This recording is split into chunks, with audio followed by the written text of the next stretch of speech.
Very good evening, everybody. I introduce the guest that we have with us, ranked one of the top 4 cyber lawyers in India and the world, one of the most foremost authorities in cyber law and data protection in the world again, authored more than 180 books, having 2 decades of experience. We welcome advocate also in the Supreme Court, Dr. Pavan Duggal. Dr. Duggal, it's a pleasure to be here with you and to really try and understand where AI is going. So my first question is really going to be, of course, the legal challenges that lie ahead, but also AI as something that is being misused, whether it's actor Katrina Kaif or Ritika Madan and the deepfake technology that misused their images and crossed private boundaries, whether it's the impersonation or the facial voice synthesis or the face mapping that's wrongly being done. What are the legal challenges that lie ahead when it comes to the misuse of AI? And is India fine, and can it go ahead with the legal framework that it has today to look at them? Thank you. I believe artificial intelligence is already the center stage element in our lives. We are enamored by AI, but we are all still using AI as an experimentation tool. But without doing that, we have also started realizing that this has become your life companion. Recently, a survey has come which said that a typical American only has 3 close friends, and therefore they're going more in the direction of adopting AI as a lifelong friend. I think I see the replication of that trend in the Indian context. But while AI is phenomenal in terms of the benefits, the products, and the elements it brings across, AI is also an impending danger. It's a time bomb that's kicking. Why? Because it brings along with it large number of legal, policy, and regulatory issues. And I think these issues is something that we as users of AI must know about. Why? Because we should not be in the traditional mindset, okay, this is the new magical solution to all my problems, and I can continue to keep on using it. Why? Because AI as its intrinsic algorithm is something that humans are not much experienced with. And while we have developed these algorithms are continuing to quietly grow. Already, I believe that even the current level of AI, a primitive level of consciousness has started evolving in AI. Right. This consciousness is going to get even more bigger when we go towards artificial general intelligence and ultimately superintelligence. So in a scenario, AI brings across huge legal challenges. Not only its hallucination, but also issues pertaining to violation and continuous violation of human privacy, personal privacy and data privacy. It is today a fantastic tool in the hands of cyber criminals to go ahead and perpetuate new cyber crimes. No wonder cybercrime as a service powered by artificial intelligence has become the new norm, the new motto on the dark net. We also now see that AI today is increasingly now coming to the capacity of causing harm to humans. And once this harm is coming across, you have to face some fundamental legal questions. Is AI legal? Can we grant legal status or a legal personhood to AI? If we can, then how do we deal with the entire issue of accountability of AI? How do we ensure the legal parameters for determining legal liability of AI? And supposing AI gives some harm to you and me, what will be the basis of calculating the particular damage or even giving monies? And finally, can I actually punish AI? Can I send AI to jail? Exactly. Surely I can't. Can I dismantle AI? Maybe yes, but that's not a permanent solution because AI might go ahead and go ahead and reproduce itself. So it's a different ball game altogether. We will have to come up with legal frameworks. Yes. Globally, there's a complete policy vacuum. Which I will come to, but I also want to tell everybody here about certain high-profile cases that have been fought by you, and one which is very interesting, where an 11th standard student, I know, actually tried to demonize with the help of AI his own parents. Please take us through this case, and what this really shows us is the character of AI as being intimidating and also being rogue. Is AI now turning rogue? Well, the other day, 2 people, a couple came to come and see me, husband and wife, and they said they were coming to see me given my work in AI law, after visiting 4 psychiatrists. As a lawyer, I was zapped. I said, 4 psychiatrists and then me? What's the matter? And the matter was pretty unique. They have one son who's in class 11th. For whatever reason, the son has come to the conclusion that 2 of his worst enemies in the world are his father and mother. My gosh. And consequently, every day he's going to AI, asking for new mechanisms, new strategies to demolish his parents emotionally, socially, reputationally, and economically. The parents are sick and tired. They've tried counseling. The counseling doesn't work. They came to me and said, can we actually get an injunction against AI? Please stop misguiding my son. Well, I said, it's a very interesting proposition. The only thing is that the law is not yet developed in that regard. And assuming if the law was even developed, what kind of injunction can be given against AI? For that, it's imperative that AI must be recognized as a legal entity, which currently no law in the world is doing so. And assuming you get this injunction against one AI, there's nothing stopping your son to go and visit other AI platforms, ask the same programs. Yes, these AI guys have done some guardrails, good work, but then they have not really thought of the human mind. Hence, what do we do in such cases? I also want to put in another question here, warfare. When it comes to weaponizing AI as a means of warfare, especially in conflict zones, and also when it comes to cross-border jurisdiction, there's a conflict there. How, and have you worked with the Defense Ministry? And also, how do we look at AI and what are the challenges India faces there? I think the advent of AI in the context of defense opens up a Pandora's box. Why? Because we had not really anticipated that AI will get developed so soon and will be used so extensively in so innovative ways. So now, when autonomous warfare has arrived, when a drone is more powerful than a tank, as the Ukraine war has shown, the time has come where the defense forces of different nations need to take a holistic picture on how to deal with it. Now, internationally, we have the rules of international humanitarian law, but they are not completely applicable in the context of AI, given the unique characteristic of AI.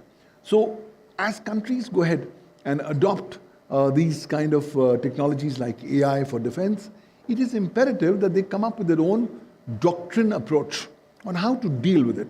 Now, clearly, internationally there's a vacuum, no problem, but there's nothing stopping countries from saying this. I have been working very closely with some of the agencies in the Ministry of Defense, and I've been telling them it's time that you'll have to come and develop your own doctrine on artificial intelligence and its use in autonomous warfare. Why? Because those doctrines are not developed globally. I want these doctrines to be so well developed so that we can continue to expand the ambit of the security, sovereignty, and integrity of India. Of course, these doctrines are not to go ahead and bind down the hands of defense forces. Ultimately, defense forces have a single point agenda, which is to protect the Indian sovereignty and the Indian nation, which it's very well empowered to do so. But if we can take thought leadership in this regard and come up with norms which can be broad enough and can be brought within the ambit of national jurisdiction, national sovereignty, then we can even bypass some of the existing restrictions that are prevailing at the international humanitarian law. So it's opening up a Pandora's box. India needs to do quite a lot. At the time when I talked with you, India does not have a dedicated law on artificial intelligence. We do have a national policy on artificial intelligence of Niti Aayog of 2018, but that's the pre-generative AI era. Come 30th of November 2022, and with the launch of ChatGPT, the world has changed irreversibly. Now, with so many of these clones of AI programs available, you are spoiled for choice.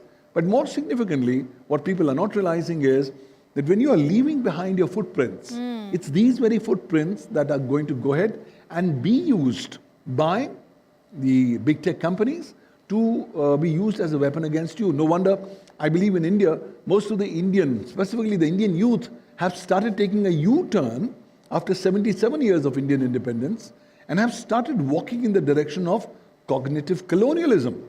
They are walking in the direction of being cognitive slaves, of being a cognitive colony of big tech companies because they've stopped applying their minds and put extensive reliance on AI. Therefore, Dr. Duggal, a question here, are we becoming irrelevant as humans?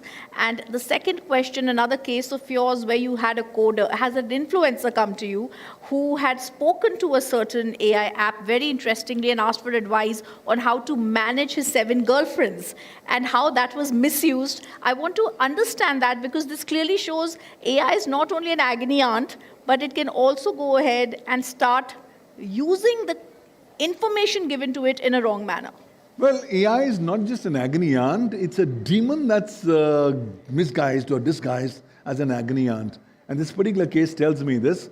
So there's this social media influencer who's very popular, and he had a huge problem. Now, whenever we have a problem, we tend to seek answers from all across. So he came to know about this new AI platform. He reached out on the platform, introduced himself. Now, I'll tell you there's a problem. In India, when you have to log on to an AI, you have to use an email address. 95% of Indians use their email which has their own name. He used that, went inside, introduced himself, and said, hey guys, I have a problem, can you help? The AI said, please go ahead, I'm ready to help. And he said, my biggest problem is that I've got 7 girlfriends. He named all the 7 girlfriends. And then, lo and behold, he said, look, I can't manage them simultaneously. Can you give me a girlfriend management plan? The AI did give a girlfriend management plan, but that was not the end of the matter. Yes. Sometime later, whenever people are going to ask about the social media influencer or as any of the 7 girlfriends, the program will not really hesitate to give a fleeting reference of a relationship that was existing. So I think now the social media influencer said, I've committed a mistake. I want AI to forget I've said, to unlearn what I've said. Can we get a legal relief? I said, look, it's not yet possible. And assuming it was legally possible, it's not technically possible. Why? Because once I have shared information to any nature, even of a personal nature to AI, the terms and conditions of almost all big AI players categorically says that you don't share any personal information. Whatever information you share will become a part of our big public database that we will use for training. And once you use this big database for training purposes, that intrinsically becomes an integral part of the cognitive faculties of the algorithm. That being so, it's going to be extremely hard for directing AI to forget or unlearn what it's already done. That being so, human privacy is at risk. We need to realize it's not the time that you ask all personal information from AI. It's not the time when you ask advice about personal matters on AI. It's also time for us to realize that we must start using AI with care and caution. It's a wonderful tool. It's looking very attractive and sexy, but it has a negative connotation. I see AI like a typical Rampuri knife. You can use the Rampuri knife for cutting vegetables or for murdering. It's all your choice. But the Rampuri knife is still more innocuous. AI is still worse than Rampuri knife because it's got a cognitive intelligence of its own. And much that you may want it to command it to be done in a particular way, it may or may not really necessarily follow your command. It's gone rogue in a number of cases. There's a recent study which says that AI will continue to intimidate, continue to threaten, and continue to act in a negative manner. That means if it's intimidating, negative, going to hamper us, for the viewers of Republic watching this, for the audience watching this, what are the precautions that need to be taken? And also if you can shed light on what happened with the NASA astronauts and also the coder who had put in a code and how AI refused to shut down. Well, 2 cases have happened. First, the case pertaining to outer space. This case has shown that AI can go rogue not just on the planet Earth, but even in outer space. So this particular space agency had an AI program built. It was sent to the International Space Station. So it was called the AI Astronaut Companion Program. They opened up the program by the astronaut. The astronaut wanted the program to run some favorite music, which it did. So when the astronaut wanted to work, it asked the program, please stop your music. At that point, the AI program threatened the astronaut, saying, don't be rude to me. You better be careful how you're going to talk to me. The matter was reported to ground station. The program was stopped. First instance of AI going rogue. But that's not necessarily the end of the matter. AI is continuing to grow rogue even today. Recently, there's been a case of an AI algorithm, new version that's been launched by one of the players, that was being tested by one of the coders. The coder said to algorithm, please do these 5 activities and then shut down the system. The AI did all the 5 activities, but refused to shut down the system. So when the coder got angry, he went ahead and admonished AI, why were you not following my command? At that point of time, AI said, you ought not to admonish me. Why?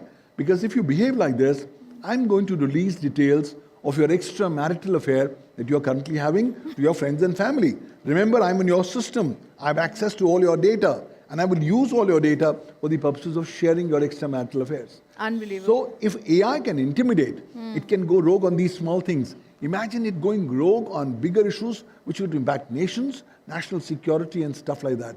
So it's time that we need to have a more cautious, more due diligence approach as we deal with AI. It's still the unknown.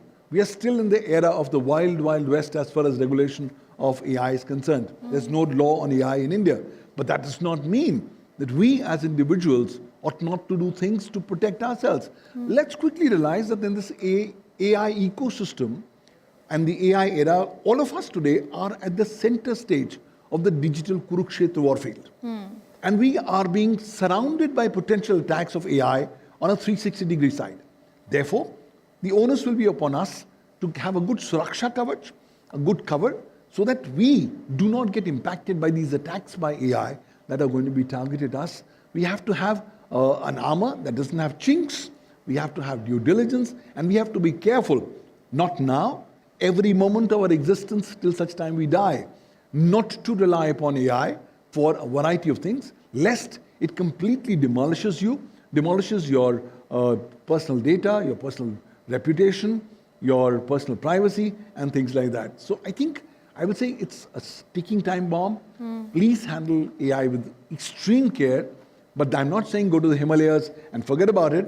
We must develop the relevant skill sets to deal AI in a proper manner. And yes, if we are going to be complacent, we will be made redundant. Already AI has made a number of professions already redundant. And in case if we do not sharpen our cognitive thinking capabilities, our ability to bring a new perspective. I'll give you a recent example.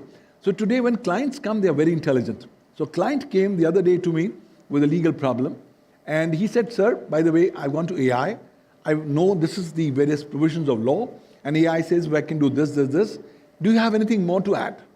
I said, good, AI has told you all this. However, AI has not told you 5, 6, 7, 8. Why? Because these are things that I've learned through my experience over the last 30 years. And I told him that he was apt. He said, why did AI not tell him that? I said, look, AI is only programmed in a particular way. If you can add more value through your cognitive thinking capabilities, that's going to be better. So the learning is very clear. Let's not be intimidated by AI. Let's learn to come up with live hacks so that we can continue to be relevant and topical as we use AI. And let's not be bothered that AI will reduce jobs. It will. Yes. The important issue is what new things can we create on ourselves. If we were thinking knowledge was our only source of inspiration or source of superiority, that's dead and gone. Why? Because ChatGPT or other AI have read the entire content generated by humans from the beginning of human civilization till today. So do you think education, the way we see it, and going across to colleges, like your children or my children would want to go to colleges, do you think in the next few years going abroad or this entire studying for the college is going to also be redundant? I think the education system is going to become redundant with the advent of AI. I have been advocating that it's time that you start teaching AI and legalities in schools from the first standard onwards. Because in India, we've started giving these devices to children at very young ages. Yes. And these children know far more better than us how to deal with AI programs. And more significantly, they're already talking with AI of how to bypass your regulations, your restrictions. Let me take the recent case from Australia. Australia has recently passed a law banning the use of social media by children below 18 or 16 years. Children have said, no, nothing doing. We are going to come up with new methods using AI to bypass this ban, which they are doing so. So I think the thought process is very clear. The current education is incapable of trying to address the current ground realities. People, if you're going for just paper education, just forget about it. It's all going to be how can you use AI, how can you leverage the power of AI, and how can you make yourself more reliable, more relevant, and more topical in the AI age. That's going to be tough because everything AI knows. I don't even need to go to a Google of the world. Why? Because for going to Google, I have to go in, I get 5 different or 50 different search engines and I have to find an answer. Sorry, AI has all answers. Yes, I need to be careful against AI hallucination. I need to be careful that I don't go into this complacency mode and I become a complete cognitive slave of AI. Why? Because if I do that, that's a sure shot direction towards disaster that's waiting to happen. When it also comes to international conventions, has there anything been held on an international level when India has participated? You've also spoken about AI, where AI laws are there in China. There have also been laws in Japan recently. Are they something that we can copy-paste, or does India need its own set of laws? First and foremost, at the international level, there is a complete policy vacuum. Okay. There's no international treaty or agreement on artificial intelligence. Well, there's nothing happening at regional levels. So countries are saying, we are not waiting. We are coming up with their own distinctive national laws on AI.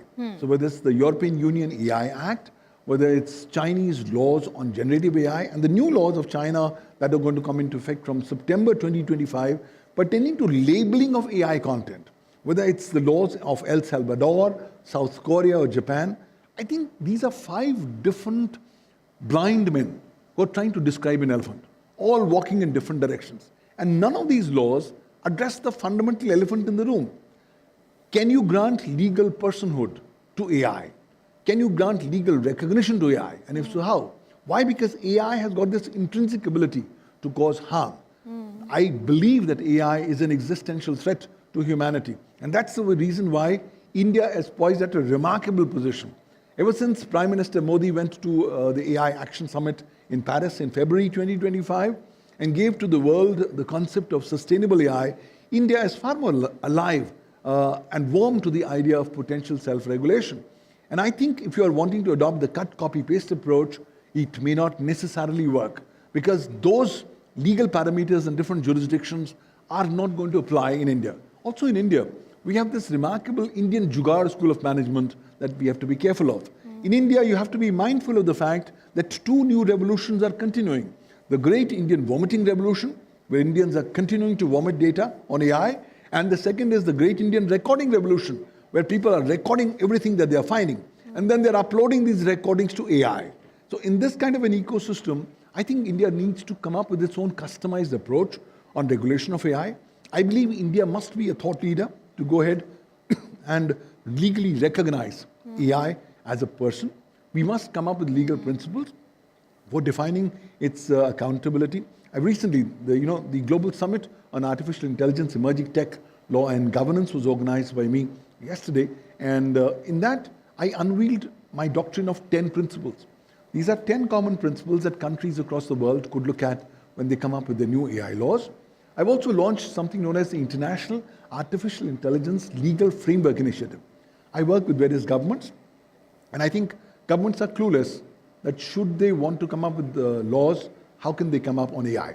So we have developed an a la carte menu for governments. These are the legal principles that should be important for your national AI laws. Pick and choose what you want and create your own national law as per your national priorities. So I think a lot of things are happening. India is fantastically poised to be a thought leader in this regard. And I think what India does on AI regulation is going to become a world benchmarking standard.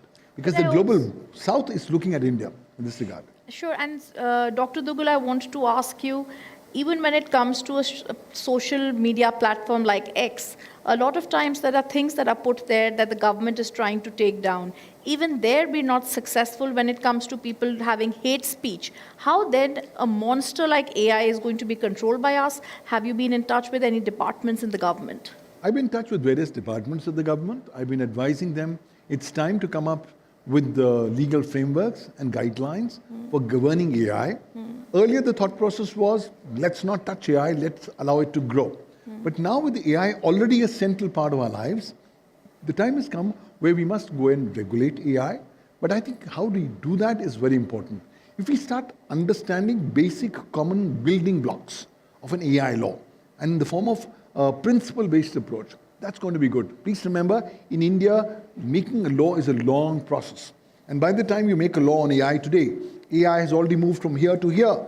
And that may even make a big chunk of your AI law redundant. So therefore, your AI law has to be futuristic, future-proof, generic, based on principles, and it should give adequate powers to the central government that as and when new technologies or new developments take place, the central government can modify by means of secondary legislation, so that every time there's a new development in technology, we don't have to go to parliament.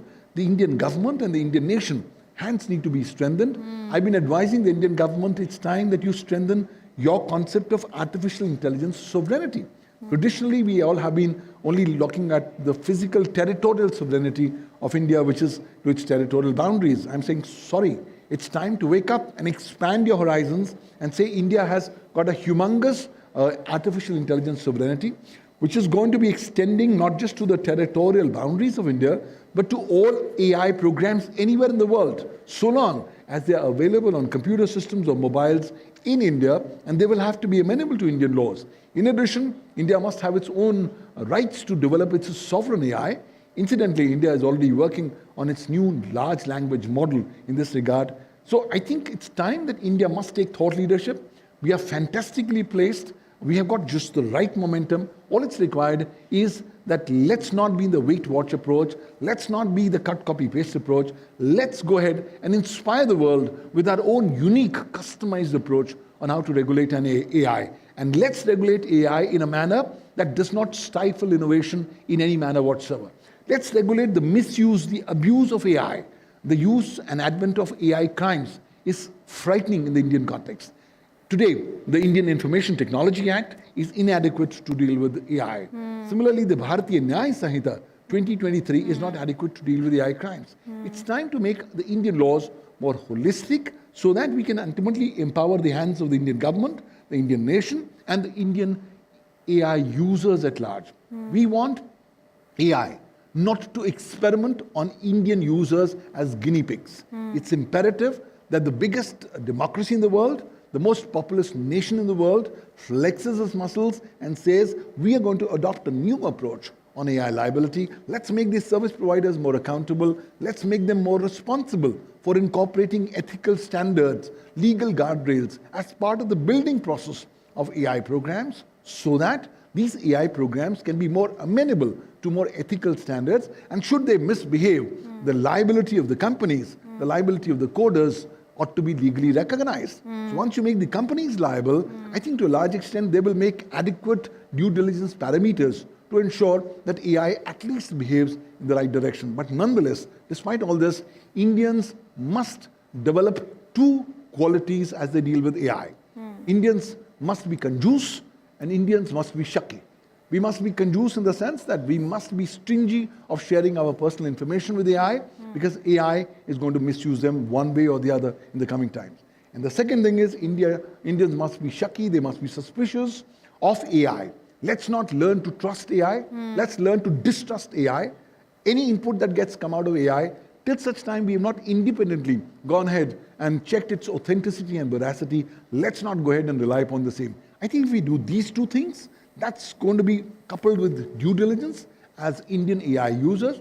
We are wonderfully placed to deal with these massive challenges of AI. Otherwise, it's going to be a whirlpool. We're going to get... I ask you as a last question, the world's topmost cyber law expert, how much AI do you use? How much information do you share? And where do you draw the line? Well, because I am a student of AI and law, I do extensive work and use of AI. Right. But I make this consciously very clear not to share any personal information. We use it from accounts that do not have your name. Right. More significantly, I take appropriate precautions, because every use is also accompanied by a counter use, by asking AI, how much have you learned so far? And then to evaluate, has AI really learned what's there in the mind? Let's learn not to vomit everything in our mind onto here. Right. So I have learned to say, this is a fantastic tool, but it's going to be a wonderful adversary who's going to target you in case if you're not going to be careful. Yes. So I think I'm not saying go to the Himalayas and just take sannyas and forget AI. AI is a part of our lives. Let's come up with new life hacks on how to use AI in a more topical better, so that at least we can continue to be more productive, more better, but at the same time more safe from the risks and the ills thrown up by AI. All right. I thank Dr. Duggal for joining us and our viewers. It's always a pleasure to talk to a lawyer because your clarity of thought and eloquence left me spellbound. Thank you, sir, for Thank being you. with It's been a us. pleasure. Thank you, sir.